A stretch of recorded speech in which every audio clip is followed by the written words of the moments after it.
O uso de drogas hoje está sendo um problema muito sério nas famílias e também podemos dizer que um problema de saúde pública, porque o aumento dos usuários de substâncias proibidas, de substâncias que alteram com a percepção mental e com o funcionamento mental, está sendo cada vez maior.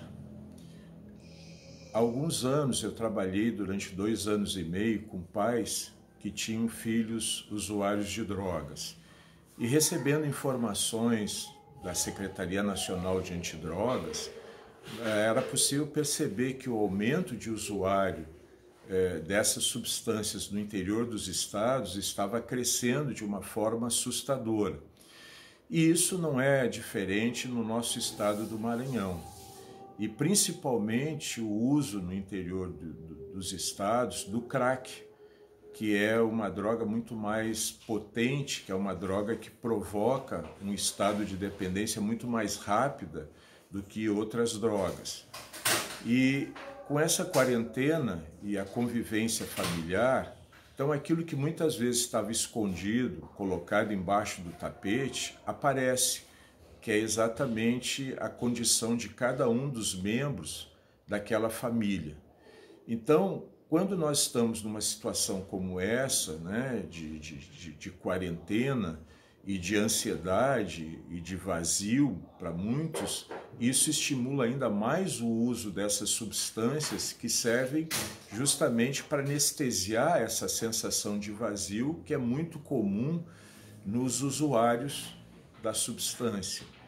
E quando eles estão sob o efeito dessa substância, eles criam uma realidade que é só deles.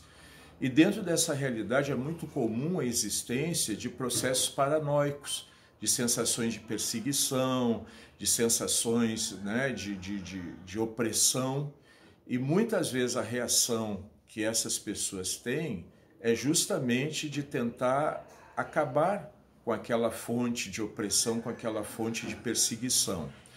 Como eles estão sob efeito de drogas, nós temos o que nós chamamos de psicose química, né? Uma loucura provocada pela substância química. E nesse processo é muito comum que a pessoa faça coisas que num estado normal ela não faria. Então a psicose química, ela é um dos problemas da maioria das pessoas que usam substâncias que são alucinantes, que são substâncias que fazem com que essa sensação de mal-estar, de vazio, que muitas pessoas sentem dentro de si, sejam anestesiadas. Então, como perceber isso? A droga sempre é um processo de prevenção e que você começa a prevenir isso na infância, né? Então, de que forma, né? Estabelecendo limites nas crianças, né? Fazendo com que as crianças tenham informações sobre as consequências do uso dessas substâncias. Então, infelizmente, isso está sendo cada vez mais comum, né? O assassinato de pessoas da família por pessoas que estão utilizando drogas, e não apenas a questão do assassinato, muito também da violência, né? Que ela começa no nível de violência, primeiro verbal, depois físico e acabando então muitas vezes no próprio assassinato.